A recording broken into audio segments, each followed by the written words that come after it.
You're listening to A Bit Later, a midlife stand-up podcast. I'm your host, Steve Ziegler, and I'm sitting down with comedians from across the globe to find out why they are pursuing stand-up comedy and what they are learning about themselves at this stage in their lives. Today's guest is Shar Martin. Shar Martin is an incredibly funny Philadelphia-based comedian, self-described problematic John, and an expert in corporate quality. You can follow her on Instagram at HeySharHey and see her hilarious acting ability in several Baby Goblin production skits. In this episode, we discuss being socially conscious on stage, navigating stand-up as a woman, and how her divorce spurred her stand-up career. Let's talk about finding the funny in all of it and more with Shar Martin.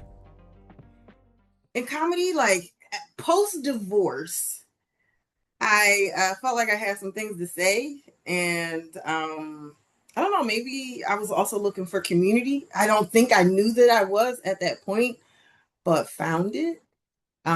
Took a few classes, but it things really opened up when I tried my first open mic, and people seemed to want to hear more from me. So that was my start.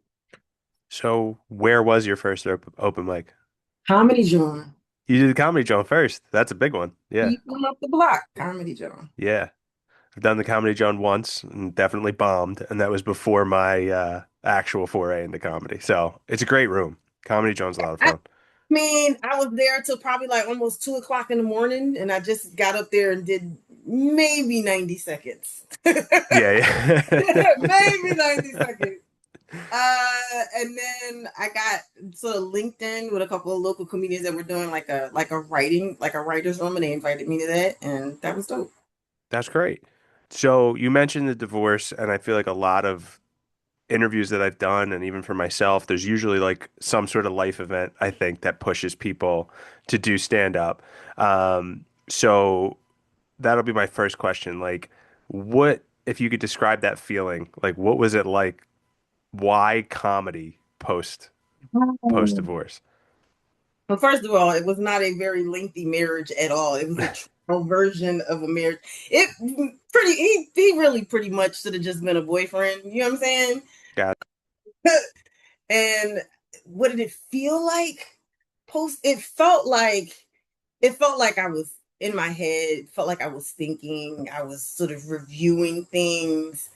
Um, and then some of the situations and circumstances that came up way earlier than the divorce, the separation, the marriage, even, that were like red flags. You know what I'm saying? So it was a lot of sort of thinking. And um, in that space, comedy sort of helped me because I would just, YouTube or Netflix and get outside myself. And I had a lot of laughs, and also I guess I want to enjoy, you know, giving the laughs too, right? With whatever I'm supposed to say or the stories that I'm supposed to tell. That's nice. That's I that's helpful because like if you were watching a lot of comedy post divorce, like who then was inspiring you to It was get inspiring into me. it? I mean, I like storytelling, so I liked Ali.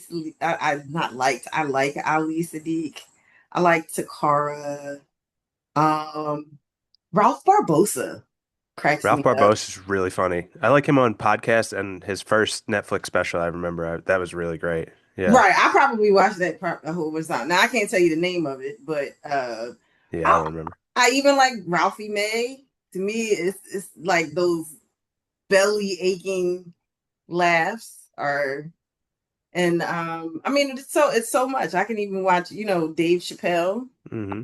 right? Just so many different outlets for that, to just enjoy and just laugh.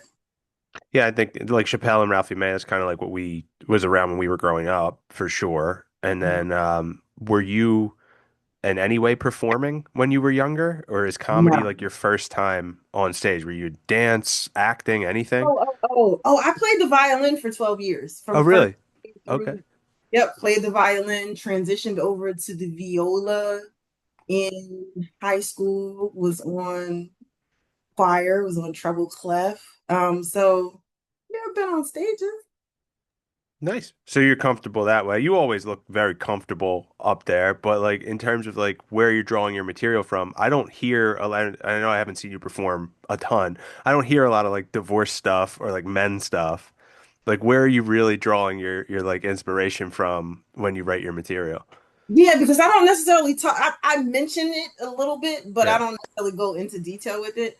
I draw a lot from my son, my family, my interactions with others. Sometimes I even most recently I talk about corporate work. I have some jokes there, but just where I'm at in life. Like even if I go like I might have something that I've written down. Uh, but when I get there, if something just immediately happened or there's something like in my head or on my heart or something that's going I get that out first and then right so it's what's going on around me typically. I like that too. I like that process of like taking something topical, put that up front because it's something new that you've written, see if you could get a quick laugh. That's how I approach it usually as well, of like, how am I feeling about this situation? And I know the first time that we met, we talked about a little bit about like heavy stuff, which we could kind of put that to the end of like, I think you were talking about maybe why aren't we like addressing issues in the country, news stories that get buried and things of that nature. Because we were But in Conshohocken, right? We were in we were in Conshohocken. Conshohocken. So yeah, actually we could just like kind of talk about that now since we're talking about material. But you were talking about like a young man who had been murdered. And I don't know if you were saying, I'm trying to remember if you were saying like you don't want to put that in your stand up or you were saying like we as a society like aren't talking enough about these things like these issues, particularly in the black community. I understand that like that don't get elevated enough or just kind of get forgotten. Like Right. how do you So balance one, that? so it's the terrible part about this is that I know that this was a while ago when we met. It's been Mm-hmm. weeks, and I Couple don't months, yeah. remember. Right, I don't remember who it was. Right at that time, and now we've got the young man down in South Carolina that was shot by the Asian, market owner. And then there's Nolan Wells, right? It wasn't a murder, but suspiciously there's Oh yeah. circumstances around it, right? So I can't think of who it was, and that's unfortunate in and of itself. But I don't think anything is funny about that, but I think that we as a community as a black community tend to find the funny in things, Hmm. right? In some of the ridiculous and definitely in the mundane. Um but I do want to address social issues in my comedy. Um for sure. Just how to do it, right? I think it takes the ones that have are on the genius level. Who knows where they started out at, right, to get there. And I'm only a couple years in, right? So, but I do want to talk about social issues that impact the Black community. Oh, I think that's super important. And I don't know if I shared this with you. Like for the past decade plus, I've worked in the black community. Most of my coworkers, Yeah, where almost, you work? What you do? I I don't work want in to work. What you do? I work in social service. I'm a fundraiser and now operations for an organization in North Philly. Um, so it's like runs the gamut of like childcare to workforce, meal distribution, that kind of thing. But So your target audience, you have a target audience? target audience is essentially the Nicetown, Tioga, kind of Yeah, that's Allegheny community.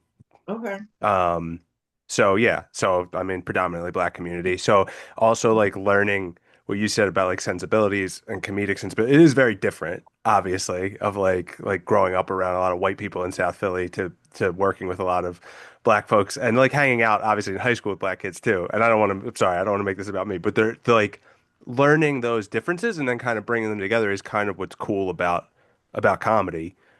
Right. And also I think kind of turns. I don't think I would know as much like be as conscious, socially conscious if I didn't actually have experience. Like I can't learn everything from like do the right thing growing up, right? I can't just watch movies and learn until you're around people. And I think that's often a problem of people being like isolated. And the nice thing about comedy is it's such a blended group. Right. Yeah. I love what it is that you do, right? Working a nonprofit. That was probably so I guess it was maybe like, I don't know, 15 or so years ago, I was working at a nonprofit in South Philly. I wasn't with corporate. I think I was like after a contract. Um, and it was 60 to 70 men. It was and they you might have seen them around the city. They wear the blue. It's called RWA, Ready, Willing, and Able. But it was I probably shouldn't say this. I'm gonna have to cut it. I applied for a job there and didn't get it. But yeah, yeah, I know oh, what so I know what RWA is. a job and I got it. No, but it was like a weekend part. It was like a part-time computer instructor. Um, and so like I would come in on Saturdays and I would have one cohort, and then I think it was like maybe Mondays and Wednesdays for a couple hours. There was another class, and I did that for a little bit. I loved it. I loved, the men, young to old, everybody was, most of them dealt with like incarceration, drug addiction, some level of mental illness, they were looking for like reunification. Like I don't really have, I'm more corporate, but I loved making a difference there. You know what I'm saying? Even though it was like a small thing to teach them like PowerPoint and Word and help them with their resumes and stuff like that. Um, it was, you never knew what you were going to walk into. And it was, everybody just sort of loved on me. I know that everybody doesn't really get along, but I would go there and I would, have dinner. One of the guys that was the chef in the kitchen, like he and I are still really good friends, even to this day. Um, but I think I want to take it back to you were talking about just sort of connection and understanding like what's going on in the community. And I think we're not as isolated as we believe. Is that the right way to say it? I think we have to understand that we are all in this shared experience, right? Yeah, I agree with you there. And people think it's not. People think it's too Right. different. Yeah. No, we're all in the same experience. There are all these different, I think, ways that either we choose to be divided or that we bought into in terms of why I'm different than you, right? But when you really get down to it, we're all the same. We're all in the same experience. If there's an us versus them, it's not along race or gender. It's along wealth, the have and the have-nots. In my 100%. opinion, Yeah, in and my that we don't need to turn this into a socialist podcast, but well, it's opinion. but no, I'm with you there 100% because I'll just give you a quick example. So I work up near Hunting Park, and for years and years, I'm like driving through, and I'm like, this was a middle class air neighborhood, and the problem is that these factories are gone. All the business is ripped out. It's like you want to know how like the drug war started. It's like the drug trade got bigger because there's no job. And then it's like I saw that shit growing up in South. It's like, there's drugs, there's bookmaking, there's all that kind of stuff. It's just like a little bit quieter, maybe, or there's not a light on it. I'll just use a COVID example of like we were giving out gift cards to people, Mhm. just Visa gift cards that we had money. We had, people were very generous during that time. But one guy questioned me. He's like, well, why aren't you giving out uh, like ShopRite cards or like a specific thing? I'm like, because people might need to pay a bill. I was like, not everybody needs the same thing. It's like, and then there's always like that. It's not even underlying, but the sentence comes out. It's like, well, what if they're buying stuff? Like, it's like, I don't care. I don't care what people do with this money, like, because the majority need it. And it's like, it's this weird thing of like, and you put it more eloquently than I did, but the divide along racial lines or divide along economic lines, excuse me. And it's like, there needs to be more investment in helping people move up economically, and it's such a struggle. Like I started a jobs program and all that stuff, like similar to what RWA has started that out of my organization. And when I hear people's stories and actually talk to people in the community, it's like there's this perception that these guys, I'm saying guys, but like guys want to be on the corner when you actually go talk to them, it's kind of like I would rather have a job than be out here. I would like to move out of this situation, right? And it's like no one wants to look at the nuance and the circumstance. And I'm sorry if I'm like I'm preaching or whatever, but I hear you of what you're saying there, so I get it.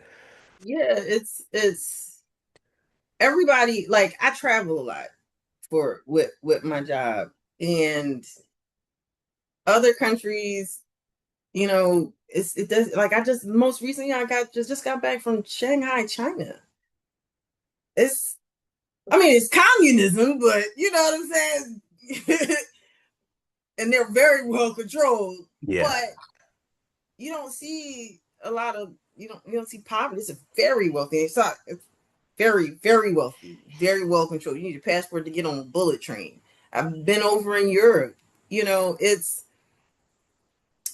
everybody needs an opportunity. Even over in Europe, you would see people like working in the supermarket, and it was like a respectable job. Like people had things to do to earn a living wage to do, and here things are just so you can twist your ankle, end up in the ER or something, and you're thinking about how much is this going to cost me.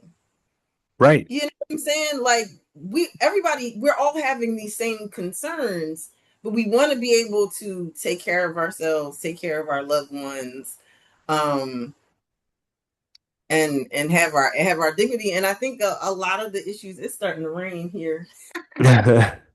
Um, and I just think that where the city is, a lot of people find themselves outside of, you know, getting a living wage.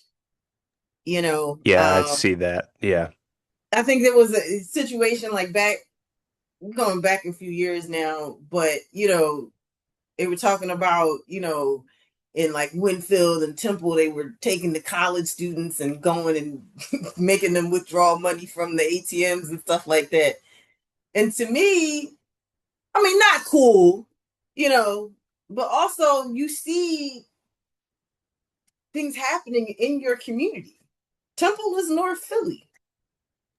Yeah. St. Joe's is Winfield. It's West Philly. You see things happening, but you don't feel like you have access to the jobs or it's like, maybe something that you don't want to do and you don't see yourself growing in. And I mean, I worked at Popeyes. I worked in a local sports cafe. Like I worked in as a counselor, the summer, like the summer aide at a camp, a summer camp or whatever. And then I went off to college. And then that changed things significantly. And even when I went off to college, I was working in like the commons, prepping fruit and stuff like that. The people from out there in State College, I don't think they were very nice. I think they were very nice to me, but Yeah, but to that point, I think the opportunities are lacking for people, and it's weird, like what you said, like having those jobs and then the college path, and it's going to change things. And I think nowadays people realize, the kids realize like it's probably not going to change anything, and like the minimum wage hasn't increased much from when we were young what is to it now? It was like 620. What was it? I think it's seven something across the state, but it might be they may have moved it to 15 in the city. It might be, but Oh, it's I don't know how crazy. you pay for You things. can't you can't pay for anything. You could have a six-figure income and still struggle. And Yeah, yeah, I mean, yeah, that's the reality of things right now. Um, but I don't know how we bring this back to comedy. I'm sorry, we got a little off. But well, comedy and being broke. I mean, yeah, yeah, true. I'm making the big bucks, but I would love to. Yeah, I would love to, transition from corporate into something into what I feel is like a more creative space where I'm having an impact. Well, I think that's kind of like the theme that comes up. Uncle Dud and I were talking about of like starting a little bit older, of like having some money, having a little bit more balance, and then of course like perspective. And then interview I just did before this, we're talking about there's no ceiling on this thing, which is nice, right? Like you and I work I mean, I've kind of like worked in pseudo corporate. There's surprisingly good salaries in the nonprofit world, right? If I ran a nonprofit, I probably could make close to 300 maybe, right? That's there, but that's it. I'm not going more than that. And I'm saying that like it's nothing, by the way. That would be very But much more than what I make. it's my life. Who was that? It would change my life. Yeah. But like, but the investment that we're making now, and you're 3 years in, I'm only a year in, even though I tried this in the past. It's kind of like, who knows where this goes? You make the investment now, and like it's endless. The possibilities are endless. I think that's the mindset that you have to have. And before I actually started doing this, I don't think I had that much of a positive outlook Mhm. on things. Yeah, I don't think I thought about the money at all. It's I, better I, not I to. didn't. Yeah. Yeah, I didn't think about it as a career or anything. And I remember being asked the question, like, what do you want to do? And I was like, what do you mean what I want to do? They're like, you want to act? You want to do? And I was like, oh no, I haven't gotten that far, And I have since thought about it and I'm like, I want to explore all of it. I want to have fun. I want to try some new things. Maybe I have some gifts and talents that I haven't even tapped into or even explored yet. So like, and I do enjoy it and have so much fun even when things maybe not going well, right? I'm still like right back in it. And to me, I feel like I can walk away from my day job any day now, the way they be getting on my nerves. You know what I'm saying? Like, how many escalations are we going to do? Right? If somebody already escalated, it doesn't mean that you have to too, right? It's one escalation, it's one issue, and all of y'all hitting me up doesn't, right? So I remember this one lady, she was a director, she talked about soft retirement, like going from like the stressful part into like a more like an easier kind of role, right? Not climbing the corporate ladder, but like going into something. I'm like, no, I'm there now. I'm there now. I want y'all to leave me alone. But and I think that's why like I could walk away from that, I get that. And right? it's nicer to get into that kind of role. Like right now, I'm not fundraising, and I Uh, hear you. So that's a little softer of like, I now have the time to pursue this creativity. I think that frees up some space. When you stop climbing the corporate ladder, because the only focus there is the money at right. some point. It's not how personally fulfilling can a job be. And then it's so, yeah. And on our side of things, it's kind of like once you take money out of it, it's like I'm having fun, but there is a purpose here. There's something's Right. going to happen.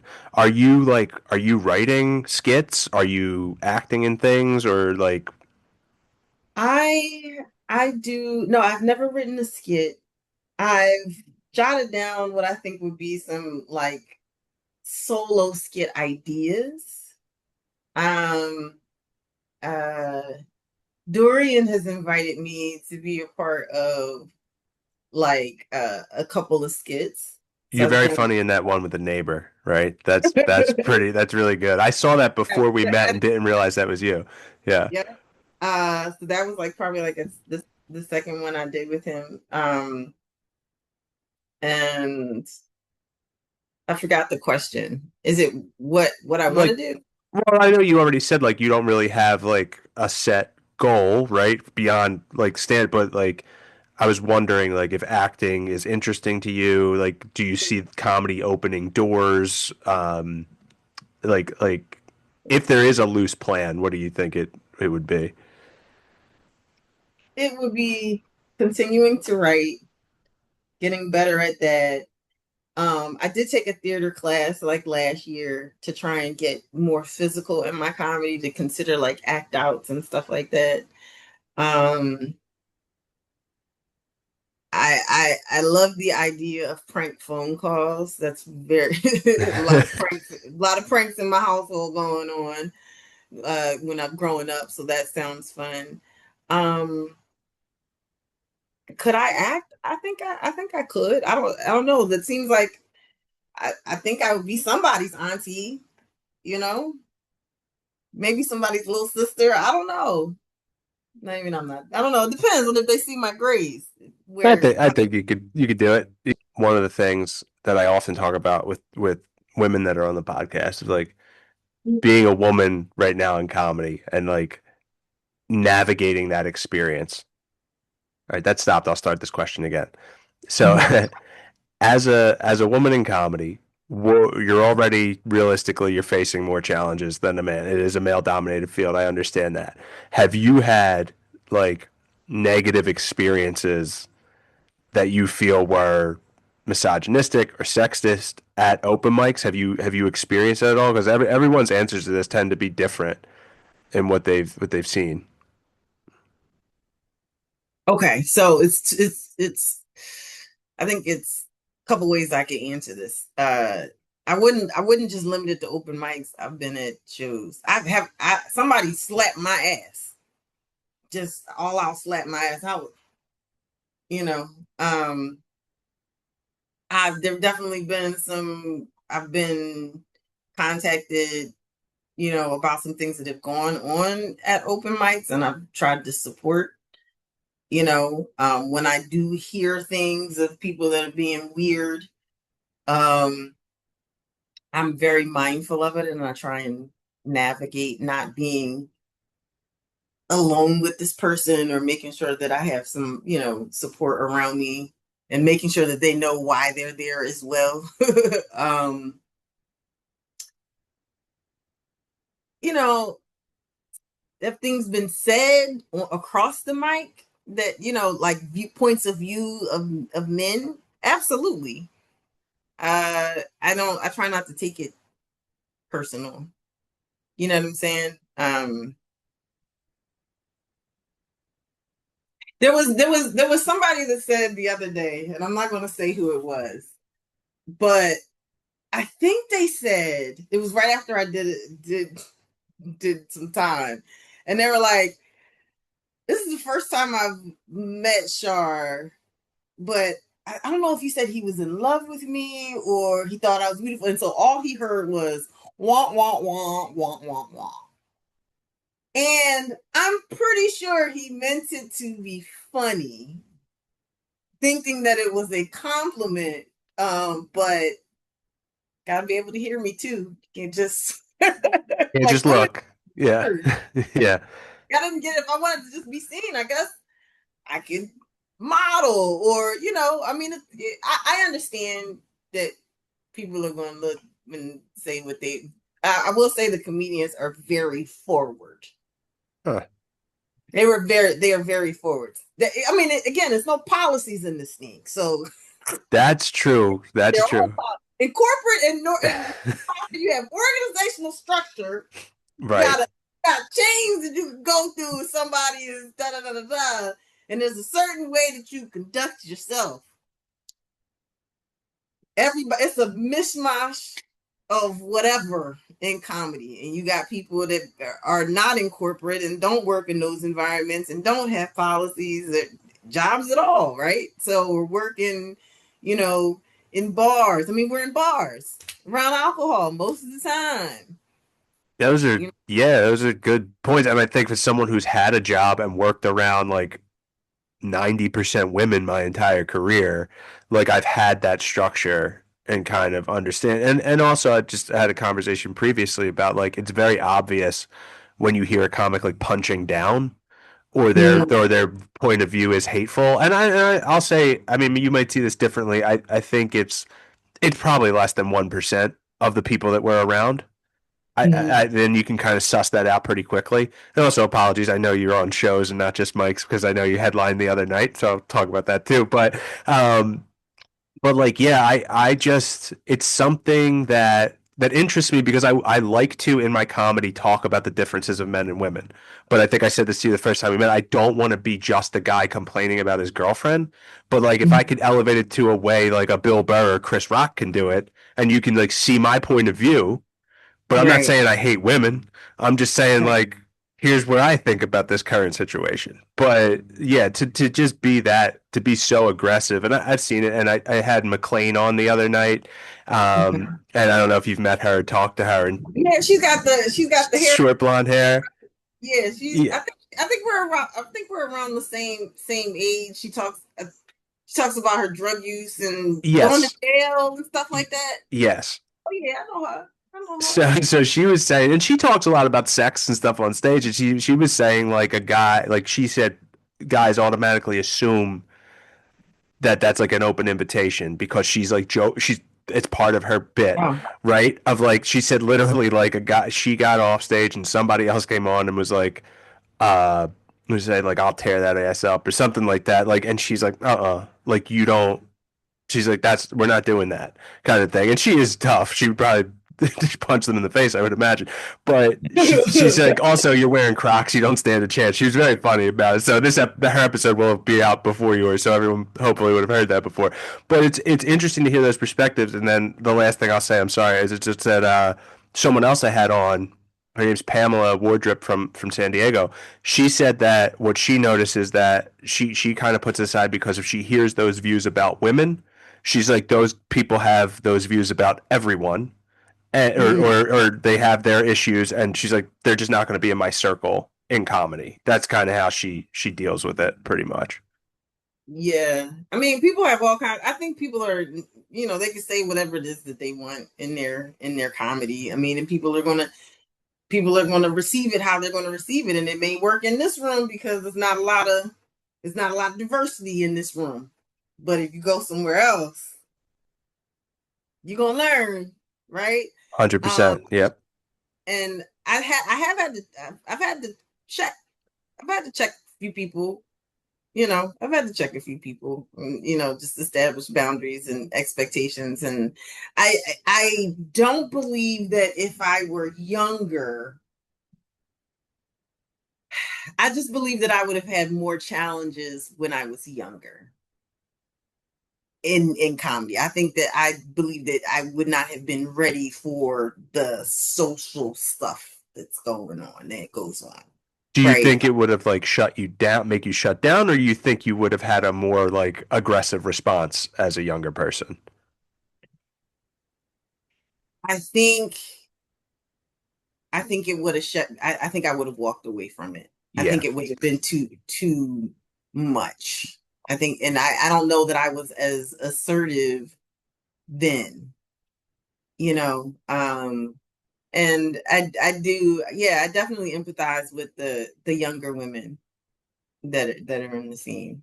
Yeah, and part of me feels lucky that I'm not a younger guy because I feel like that would be weird too. There are a lot of younger women on the scene, and there's a lot of younger, attractive women on the scene. But that's what's of like understanding yourself as like an older person of like I don't need to interact with them much outside of like, hey, good set. It's like otherwise I'm a creep. And I know there's probably guys my age that are creeps and that are up in Instagram DMs and like whatever it might be, right? And like I think I'd like to say like single or not, it helps I guess that I'm not, but like I just can't be that person. But I don't know what me 10 to 15 years ago would have how Right. he would have behaved with someone my own age. If that makes it's tough. Because there's also like to your point of like being in bars. There's just a sexiness to the work, like to being in the arts. There is, regardless, man. It's just like it's a cool thing to do. A lot of people don't get to do it, but I think that probably gets to people's heads and thinks that they think they can behave in whatever way they want to behave. Because there's a lot of open micers that think they're national headliners, and that's not the case. There's a lot of ego and psychosis, Yeah, narcissism, whatever it may be. the ego part gets on my nerves. Like the competition, that all that. I don't want to deal with none of that. Like I feel like this is Yeah. a solo journey for sure. I think it's Right? a solo journey. I think there's collaboration that's necessary. Yes. Yeah. But I'm Yeah. not going to compete with anyone. I hear you on Right. that. It's Yeah. like, oh, I'm all this bravado, and yeah, I'm getting to the.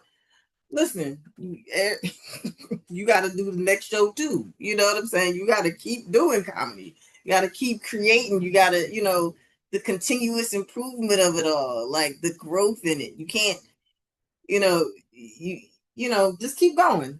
Just keep that's everybody. I think everybody's got to produce and refine, and I think where I'm at right now. Like, I want to do better with my writing, so I pursue resources and books and stuff and writing groups and stuff like that.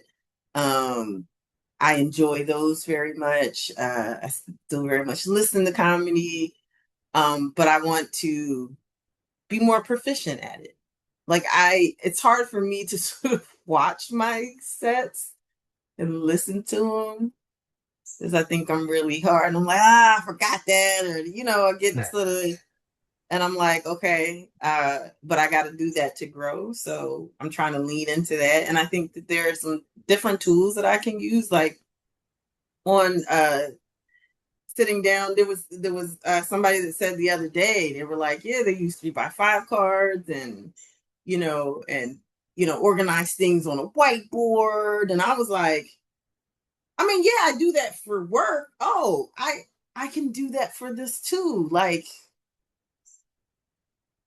that same structure, right? I can apply it to this, even though it's more of a creative process, right? And I can define and and grow that way, right? And yeah. Mhm. I feel you on that. And yeah, it's hard to get organized because I've tried a million things as like a writer trying to like I've done the index cards, it doesn't work. What I'm learning is like bullet points work for me.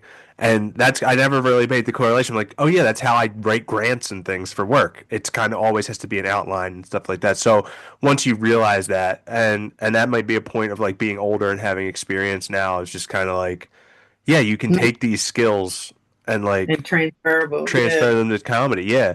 Um, oh, you just said something that hit with me. So listening to tapes back, right? I know that that's part of the process. It's hard. Mm-hmm. Do you ever have the experience of like it felt really good in the room and other people tell you it's good, but then when you listen to the tape back, you're like, I thought there were more laughs than that? Do you ever feel that way? Wait, I lost you too. I don't hear you. I You can't hear can't you. hear me? Now I can. Now I can. Can. Sorry. Uh, um, I haven't had that particular, like, I thought there were more laughs in the room. I've thought, like, if I if I'm at a show, I've recorded it, it felt good. I listened back to the audio, and I'm like, and I've gotten good feedback, like you said, and then I'm listening to it, and I'm like, Yeah, I mean, we're our harshest critics. That's how it's going to be. mediocre at best. Yeah, yeah. That's more my sentiment. Like, and that's like I know I can do better than that, right? Like getting the discipline and the structure, like that. That to me is like the drive, and so I don't want to get too caught up and frustrated with myself too, either. So I got to manage. I got to find a way to manage that. That's true, and it works both ways. I've had an instance where I'm like, let me listen to this back, and it actually, I'm like, oh, there's a lot of laughs here, and maybe I didn't feel it as strongly in the room. I'm like, okay, like what I felt in the room is also true on the tape. It's kind of like that That's hap good. That's nice to feel as well. I still need an actual video. I need to do that at some point, but then I'll get booked. I will say there's this thing that happens with me, and sometimes I can't quite put my finger on it. But there's this, I'll be telling a story. I can think of two times. One, it was like a writer's room / mic. And I sat down with a family friend, and they were telling me that my ex-husband had remarried, right? And we'd had brunch, and I wasn't expecting any of that. And I was like processing, and she was like asking me, and she was, just telling me stuff, and I was like, okay. I mean that would make it 3 for him. Clearly not me. It's not. And then I remember after that, I went to this writer's room. It was run by Dr. Holly. And I got up there and I was processing. And it wasn't very funny, but it was captivating. I understand that. I get that. Yeah. And I was like, what do I do with those moments where there's a story and I'm going through, like, I don't know what to do with that. And there are times when I'm just like completely just off, you know, offset list bit anything I've ever said before. And I don't know, it's connecting me somehow, but I gotta, how do you make that comedy? I don't know if that's just developing the mind, the brain, the comedy brain to be able to insert those different techniques in there in the moment, but also be very authentic with I, whatever's. I like that experience. I like that was one of the things early on where I was like, okay, I'm not like getting laughs, but everyone is paying attention. Like this bar has gone silent, and not in like a you suck kind of way, but like what you're saying, you're captivating.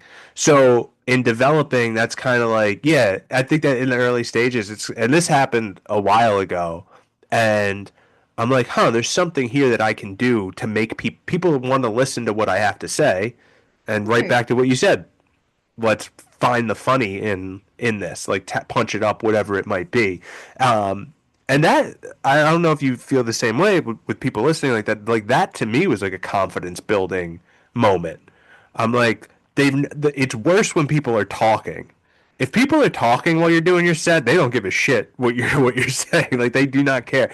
People are actually listening. It's like, all right, well, this isn't funny, but at least this person can tell a story. That's so I think we're saying the same thing, but it's funny that you said that. And I've only seen Dr. Holly do stand up once. I'd like to talk to her at some Well, point. I mean, Yeah. that girl be everywhere. I remember I had a lot of the company over in, I think, Washington State, and she was in Oregon, Okay. and I drove down and was like, so yeah, she's always traveling. And I mean, I was going to see her before I actually did my first open mic. That was one of the things that I would Really? find live comedy. Yeah, so I was one of her comedy cousins That's before cool. I actually did comedy. Um, so yeah. What's some advice that maybe she passed along to you or that you've heard from more seasoned comics that resonates with you and that you can take with you right now? Well, she definitely believes that there's something in my divorce that I'm supposed to really, I guess somehow write about and get together a bit on. She feels very strongly about that. Um, one of the most, he told me, uh Crazy J is what they call him, and he was like, time, getting on the stage, just and getting outside of the area that I'm in and going other places. Um, what are some what are some of I've gotten some really good advice. It's not necessarily coming to me right now. Okay. That's all right. Is there any advice from your personal experience that you would pass along to a younger comic? Oh, hold on. Then Chanel Ali, I've gone to some of her workshops, and I remember she talks about like listening to music and getting Okay. you in like a like certain mood, taking a breath. Some things that I would pass along to someone that's younger: get on the mic. Just get on the mic. Um, Enjoy the process. I think that's where I'm getting very comfortable now. It's not going to happen overnight. There's a process. I'm like a baby. 2 years in, I'm a toddler in comedy. Like I'm going, uh, you know, I don't know much. I can't see everything, I'm gonna fall, so and that my process is my process alone, right? Uh so well, not alone, but like it's gonna be specific how I get to where maybe the level that I want to get to, like I've got to go through it and experience it and register the wins and losses and try new things and find that path. So I would tell that to, like, there's no set path. You don't have to do this just because this person did that. Now it is, I think, very helpful to understand maybe what other people, if you have something in mind specifically that you want to do, right? Maybe what did this person do to get there? Um, but also now I think I'm being a bit more strategic. Like I'm thinking about other things that I want to do. Like I did my first show in June. And I've been talking to some other business owners about things that they want to do, that they know I'm in comedy and they want me to do this thing and try that thing. And I'm like, I think I was sort of shying away from it before, but now I'm like, no, I can do this. That's really cool. And I think, yeah, there's no set path and you can lean into whatever you really enjoy. That's great.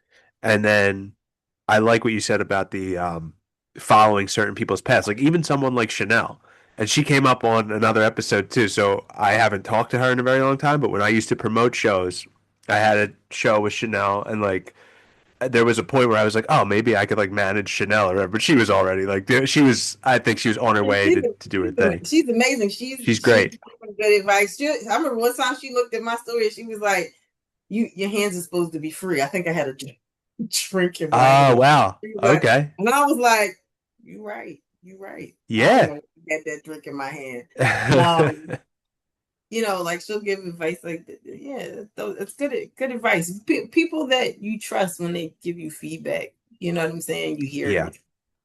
I You know. think and being able to take advice now. I don't think I would have taken advice well a decade ago trying to do this. I think I would have been a little resistant to it, maybe, of just kind of like take it personal or whatever when you realize people trying to help.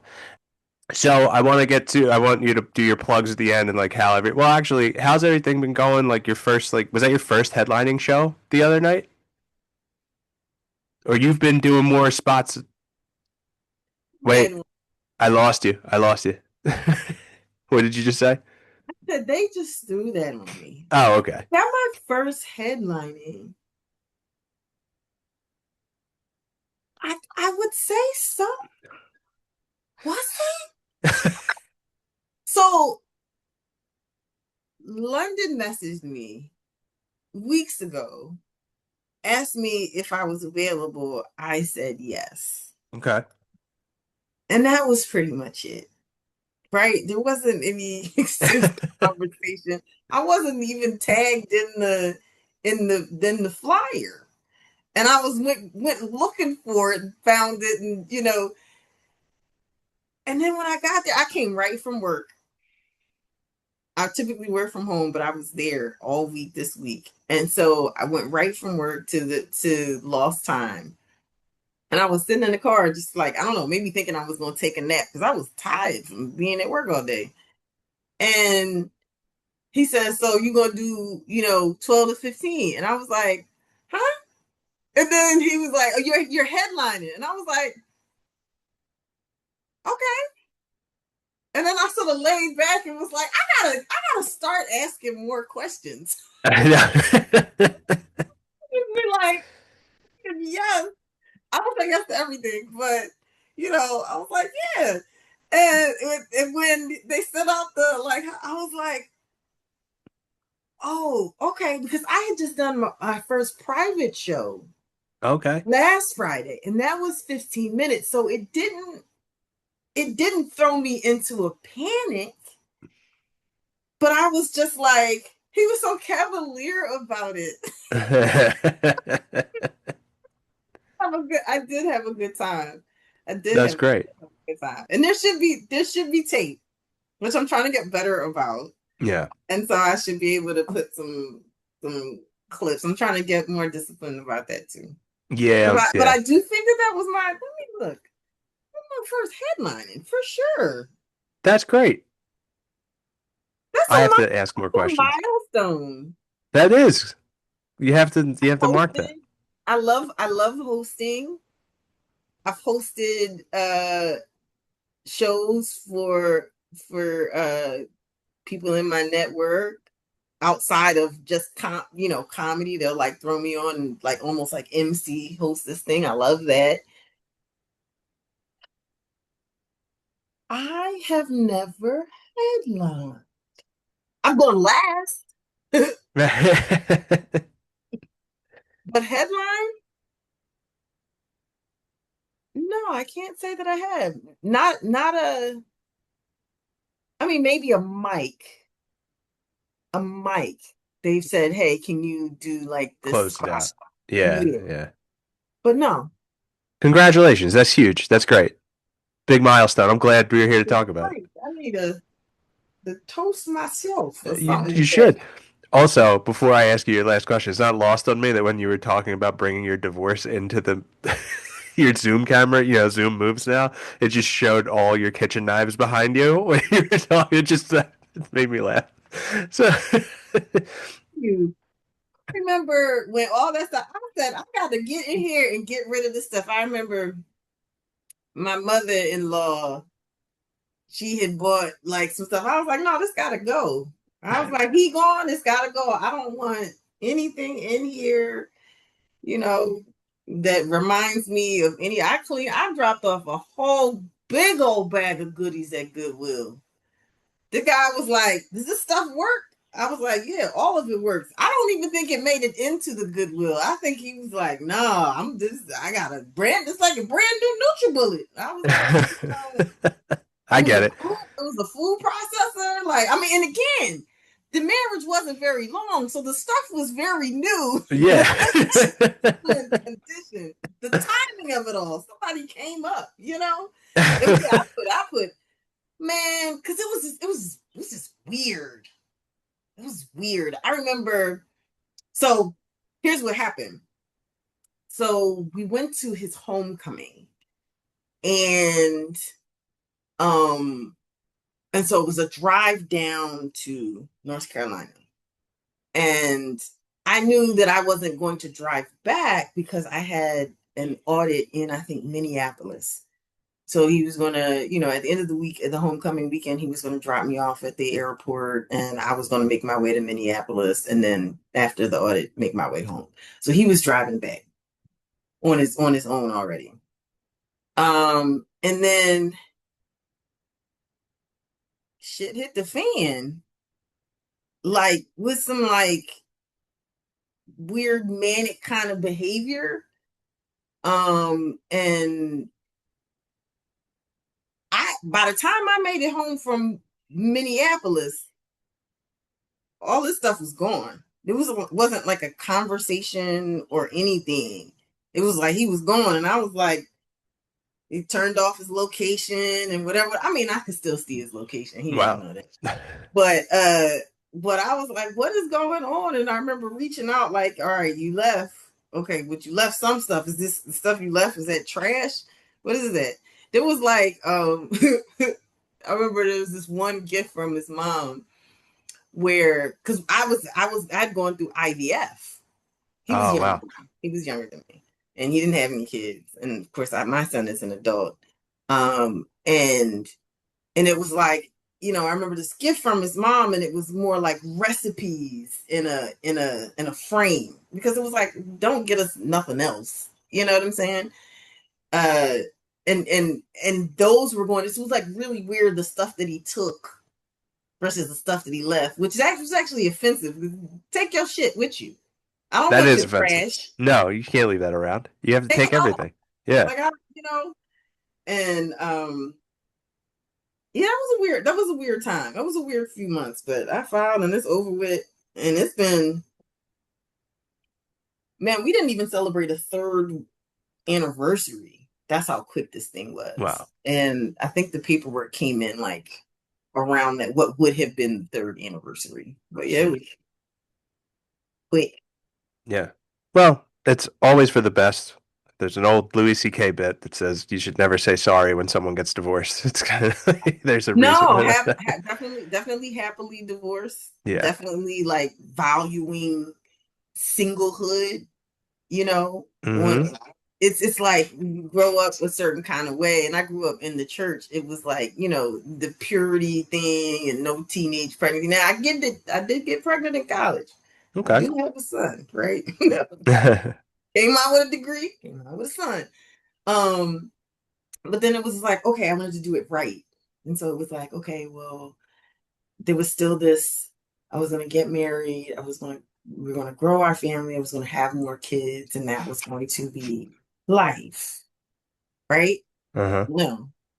I was working, you know, and nothing happened like that. It just didn't happen like that. No, I don't think I think with this, life doesn't really, there's all these curveballs and stuff that you don't expect. And everything you just shared with me, 100% is material like It's, that you can yeah, work. I Yeah. figure out what funny and like what I Yeah. thought Him I leaving his shit is funny. Him leaving his shit is funny. oh my I think that God, would resonate with a lot of women. there was a letter. There was a letter Dear pinned John. to the door. I Oh still have wow. the letter. I was like, okay, and he did, anyway. That's all Um, right. one day maybe I'll do the letter and go through what I was thinking every time I read it. They're like, you lying ass. But yeah, no, there was yeah, that was an interesting period of time. But I am better off after it. Like because a lot of times I think in relationships, it's like when things go wrong, you know, or there's a breakup or something like that. I was fine. I was fine. He came over and talked to me. I was fine. He came over, you know, that's like, Yeah. and I didn't think of it like that. I thought of it like, okay, I got married. I made a decision. We made a Mm. decision together, but it takes two to get married, but it only takes one to like break that thing up Yeah, that's true. and shatter it into a million pieces. And I was, you know, when I started really processing there, and I think has been a theme for me in a lot of my relationships, missing the exit. Like things indicated that I should have got off this path, this Yeah. freeway a long time ago. Yeah. But I felt like love was supposed to do this thing. And so like even in that, I was like, even in the marriage, I was like, okay, you know, they say for better or for worse. Well, this is worse. So better is coming, right? And, Well, I'm glad that this drove you on this path because I'm glad that we met. This is great. Um, the last question that I ask everyone on the podcast is, what would your younger self say or think about your decision to pursue stand up? My younger self would be elated, I like that. excited, surprised. But my younger self would be probably in awe of me. Yeah, Nice. I'm pretty sure. Like you pretty cool. You know what I'm saying? You're funny. Yeah. Like Yeah. I would be like, I don't know how you got here. That part's not important. Well, it is actually, But yeah, you decided to do that. You doing that? that's sick. Yeah, I like that.